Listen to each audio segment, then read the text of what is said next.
Mabel and boyfriend on Vibe Breakfast. Morning, Miles Blumsom here. It's 8 minutes past 8, Friday morning. Happy Friday.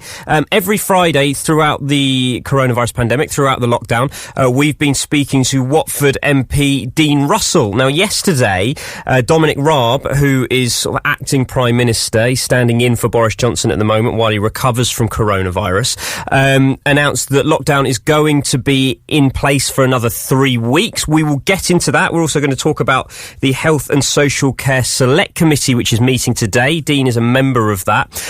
If you have questions, 82818 is our number. Start your text with the word vibe. Dean is happy to answer any questions that the public have for him. And he joins me now. Dean, welcome back to the show. Good morning. How have you been this week? Yeah, good, thanks, Miles. I've been really busy, as you can imagine, but I've been doing quite a bit of volunteering, so I was out with Salvation Army yesterday and some schools, head teachers to go and help them, which was really wonderful. But a lot of it's just doing the same as everyone else, staying at home, working from home, lots and lots of phone calls. I don't actually realise how many phone calls one person could do in one day, and somehow I managed to do what feels like hundreds. So it's all good, you know, and really just making sure that everyone across the community, especially the sort of the lead organisations, you know, getting the support that they need and you know, reaching out and making sure that everyone's on track, really. Well, thank you for adding one more phone conversation to the list by joining us this morning. My pleasure. I want to start by talking about the Health and Social Care Select Committee. It's meeting today. This is big because it's the first one with the Health Secretary, Matt Hancock, and it means that you can ask him your questions and raise any concerns that the senior MPs and the MPs have about how the government has been handling the COVID-19 pandemic so far in the lockdown process. What questions do you have for Matt Hancock? What are you hoping to achieve out of this?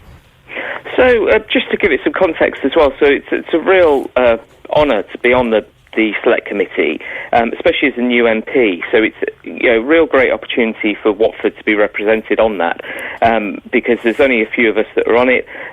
There are a few new MPs, which is great, and it means that we can give a sort of a new perspective on things. And the purpose of the committee really is to delve deep into the questions that not just MPs have got, but really what the public have. So we interviewed Professor Chris Whitty quite a few weeks ago now. You know, in that I was able to ask him at the time about, you know, how is it working with regards everything from PPE, you know, what's happening within hospitals. I managed to interview the chief scientific officer previously, the head of the NHS for England. So we managed to do quite a few interviews over the past few weeks with the real key players. And today, as you say, it's Matt Hancock at the Department of Health and Social Care. And really, the questions I'm going to go down, which I don't want to sort of give away them too much, because it's but really is to try and sort of delve into some of the issues that have happened in Watford. So I plan to ask about the situation with the oxygen recently, just to try and get some reassurance on what's happening elsewhere as well. Because it's not just about my questions for Watford, it's about the country, but my experience in Watford and what people have told me and the concerns they've had, especially when it comes to being so close to the hospital, and I speak to them on a very, very regular basis, being able to share not necessarily concerns, but just questions, you know, what's next, what's happening now, you know, why did certain decisions get made? And I have to say, you know, I speak to the Department of Health and Social Care team on probably a daily basis, and including to Matt Hancock on a very regular basis, and they've been absolutely incredible.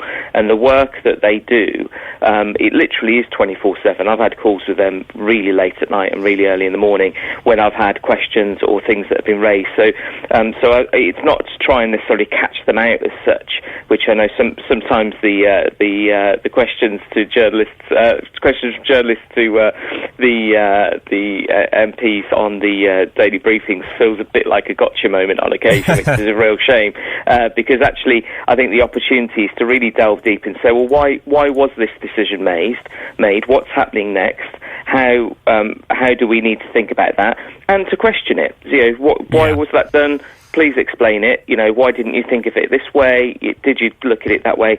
And I think that really is an important part of democracy, because there's a debate in the Green on the green benches in the House of Commons, which is one layer, but what helps at the select committees is that you really get to go in deep. But you also get to have subsequent questions, so you can ask a question and then ask, follow up and follow up and follow up, and I think that enables you to really get to the nub of the issue, as it were, in many cases. Yeah, so Dominic Raab also revealed that there are 5 factors the government has to be satisfied of before the measures that we're in at the moment can be relaxed. I'll quickly go through those. It's confidence that the NHS can still provide sufficient critical care and specialist treatment across the UK, the need to see a sustained and consistent fall in the daily death rate, fall on the daily death rate to be confident we are beyond the peak, reliable data from SAGE that the infection rate has decreased to manageable levels, testing capacity and PPEs in hand to meet supply for future demand, and not risk a second peak of the infection that would overwhelm the NHS. Now, understandably, some of coming out of lockdown is going to have to be reactionary, but are you going to be asking, and do you know if there are plans in place for how the country is going to come out of lockdown when it does? Things will change, of course, but the planning has to have started, because we need to have a plan. We can't just say, right, we're out, because then it will be chaos. No, totally, and I think there will be a very clear plan explained at the right time. I think my personal view of this, and again with the select committee, I haven't, because you're limited on how much time you've got to ask each of the questions, it may well be one of my colleagues asks that, and I'll mention it to them when we have the sort of private briefing beforehand. My questions are more specific to the health arena specifically. But I think my take on it is that I would rather we have a very clear plan placed based on evidence and also based on the science of what does this look like coming out. Because the thing is, no country ever in the history of time has ever had to do this on this scale. And I think, I get that people want to know what that's going to look like. I really do. And we're all in this. I'm just as much in lockdown as everyone else, and my family are around the country as well. So, and especially in Watford. So, I get the personal wish to know what this will look like, and especially for businesses. But I also am very conscious that if for any reason there's a mixed message and some people misinterpret it, which may happen, have we started to soften the lockdown measures, or there's a misinformation element to it, the risk of that is that if people start going out again, we could see another peak, and we could hit, some of those 5 measures could be damaged. So I think, I get it, I really do, but I think, I'd rather be led by the professionals who are looking at this, because it's not just the science from the medical bit, it's also behavioural science, it's also how do we do this in a measured way. So I think, my personal feel is let's do it at the right time in the right way, and if it's a case that we can announce that earlier than some people think, then great, but I don't think there's a rush to it. I'd rather we keep the lockdown in place because it's working, it seems, at the moment, and I think I'd rather we keep the measures in place so that we're keeping people safe and saving lives, and then keep on a day-by-day basis assessing that and measuring that. Watford's Conservative MP Dean Russell joining me on the show this morning. We'll play another song, but if you want to get your questions in for Dean, 80818 is the number. Start your text with the word vibe. This is one of our former Raw Vibes artists. Great tune. It's Jack Garrett with Time on Vibe. I'm joined by Watford MP Dean Russell. If you have a question, 80818 is the number. Start your text with the word vibe. Dean, I want to talk about care homes because they've been in the news quite a lot recently. Both people in care homes and the care workers have been struggling throughout the lockdown. Have you had many dealings with the care homes in Watford, and what's your response to how the government has handled care homes so far? So I'd say from a carer's perspective more broadly, but including care homes, one of the things that's been really key is making sure that there's regular communication, but also that they're getting the PPE so that they're protected. And one of the things that I did a few weeks ago, and I can't remember if I mentioned this last week on the show, so forgive me for repeating, but I'm in regular touch with the Director of Public Health. And one of the things I did a couple of weeks ago was I was very conscious that some of the social care side of things needed some additional PPE, and so I actually tracked down, I did a bit of a Sherlock Holmes and tracked down to see if we could find some additional sources from abroad in terms of, large scale sources, so we could also take a bit of the pressure off the sort of standard supply chains. And I'm very pleased to say actually it paid off, and I managed to find a really large scale source of PPE that I put the Director of Public Health in touch with, and they've done a massive order to make sure that anyone who's in the front line, not just in care homes, but social care and also across the board, so funeral directors and everyone will be able to get that PPE. So with regards to that, I'm confident that within Watford we've got the right process in place to support them. I think in terms of the government's response, I think it's a real tough one because this has happened so quickly and moved so quickly that the challenge for the government has been that the policies have been there, the policies and the guidance have been there, but then it's the logistics of getting that PPE out to everyone that needs it. And the first port of call really was the emergency services in hospitals and nurses and doctors who were dealing directly with patients who definitely had COVID, because that's why they were in hospital. So I get that there's been criticism, but I genuinely believe that there's been no Machiavellian reason why care homes weren't getting that at first. It's just that it was a case of trying to get this out as quickly as possible. But what I can reassure people of, that from everything that I've heard across Watford, we're in a good place now. It's gradually got into place, and it's really been a case of making sure that everyone who's at the front line or will be dealing with people who potentially or suspected have COVID will be able to get that PPE in. And I speak very regularly with the Director of Public Health and others to keep sort of saying, have we got enough? Are we doing enough? And can I do any more to help? I'm sure that this is something that will be addressed again today with the Health Secretary, Matt Hancock, during the Health and Social Care Select Committee, but also will probably be brought up next week when Parliament reconvenes. In terms of Parliament coming back, it's going to have to be some sort of virtual Parliament. Do you know how it's going to work? Are you going to be going into Westminster, or are you planning on staying here to sort of, I don't know, dial in via Zoom or however Parliament's going to work next week? Yeah, so as I understand it, I believe that might be a bit of a hybrid. I don't know all the facts yet, but I'm waiting to hear the specific details. But as I understand it, I believe some people will be in Parliament. I imagine it'll probably be the ministers so that they can be held to account, as it were, and debate. And I would imagine that'd be the similar shadow team on the opposition side. But yeah, as far as I'm aware, I'm going to be still in Watford for the next few weeks in lockdown, the same way as everyone else. To be honest, in many ways I'm gutted, because I absolutely love being in Parliament. I absolutely love being on the green benches and being able to take part in speeches and debates. But I'll have to do that with my head on a screen, I imagine. I think that's probably the way it's going to work. Do you think do you think we're going to see it in Parliament on the benches a bit like in supermarkets at the moment? When I go to my local Tesco, they have it all marked out so that everyone stands in their boxes almost to keep each other away. Are they going to line up the benches and people are going to have to settle for not sitting in their normal seats so they can keep social distancing regulations? Well, actually, that sort of started beforehand anyway, because before, when lockdown started, we were limited on how many people could actually go into the chamber.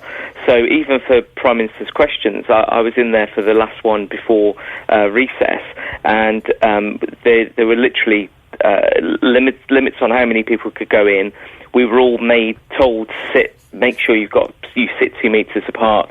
And as I recall, I actually sat on one of the benches where somebody had sat a bit closer to me in front, and I got one of the whips, as they call them. The speaker had asked the whip to tell me to move along a little bit so that I'd make sure I was 2 meters away. So, which wasn't actually my fault. But these things, it's very much part of it. I think what we'll just see is everyone spread out a bit more.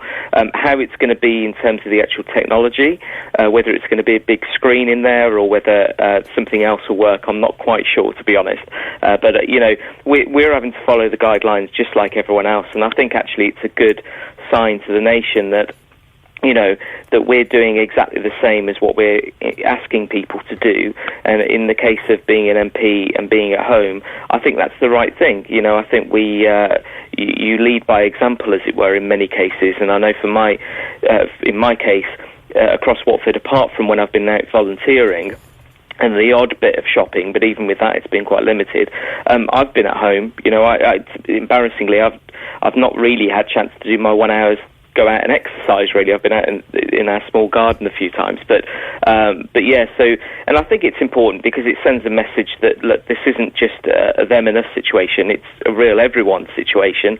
And I think with the Prime Minister getting COVID, and thank goodness coming through okay over the past week or so, I think that was a bit of a wake-up sign as well, that no one's immune to this, and we've got to make sure that we all follow the guidelines and we all look after ourselves and save lives elsewhere as well. Yeah, you've been mentioning you've been staying at home. That's how you've been conducting your... Well, I don't know whether you can still call them surgeries, but you've been talking to the members of the public, and you have really, to your credit, you've really helped and dealt with quite a few members of your constituency here in Watford.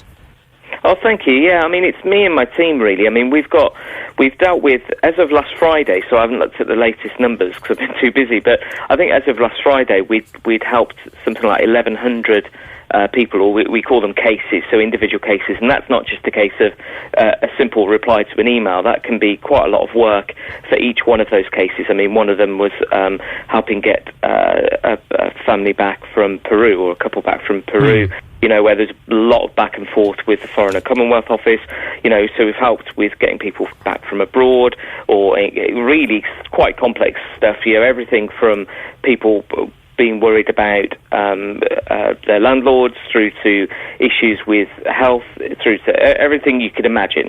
We get the odd one as well. So a few people have contacted asking whether the Illuminati is behind all of this. So that's right, okay. So you do get a few odd ones, but generally speaking, they're quite big cases. So with that, along with me contacting and speaking and helping with the sort of organisations, that continues. I've spoken to a lot of residents over the past few weeks, as I always do, and in terms of surgeries, as they call them, absolutely, they're still continued. I mean, the reality is, me and my team usually can deal with most stuff back and forth via email or with a phone call anyway, but it was very important for me when I became an MP that very early on I started doing the surgeries at that time in person, because I think it's important that I'm accessible and everything that I do is transparent, and that's the way I've continued, really. And on Saturday I phoned all the local churches for Easter to wish them well and make sure that all of their residents and their constituents rather and their parishioners all had my details. I do the same with a lot of the faith, in fact all the faith organisations, who, I have to say, the faith organisations across Watford have been absolutely incredible with the amount of work and support they've been giving, and that also is another way to get questions. So, if anybody does need any help or support, feel free to email me. I'll give my email address now as well. But it really is a case of, even if you think it's something silly and small, please let me know, because even if it's something that I can't necessarily solve, I can then feed it up to ministers and secretaries of state, and it might be an issue that's happening elsewhere that other MPs are reporting, and then it's something we can look into.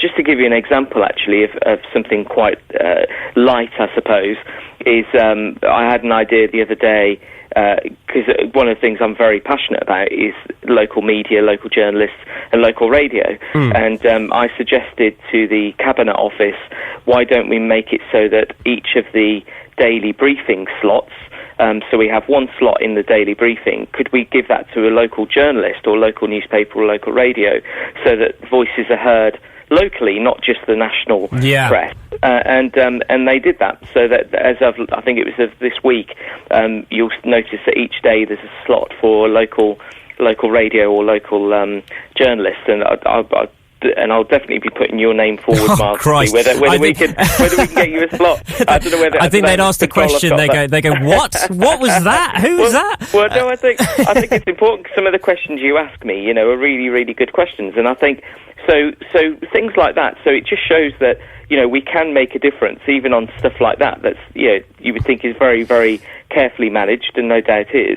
But I was quite proud actually that I'd managed to get them to do that. Absolutely. So there's lots of things that come through. So if a constituent, or you live in Watford and you've got an idea or a thought, or could we improve something, I do as much as I possibly can feed it up. And what's the email address that they can get you on? What's your email address?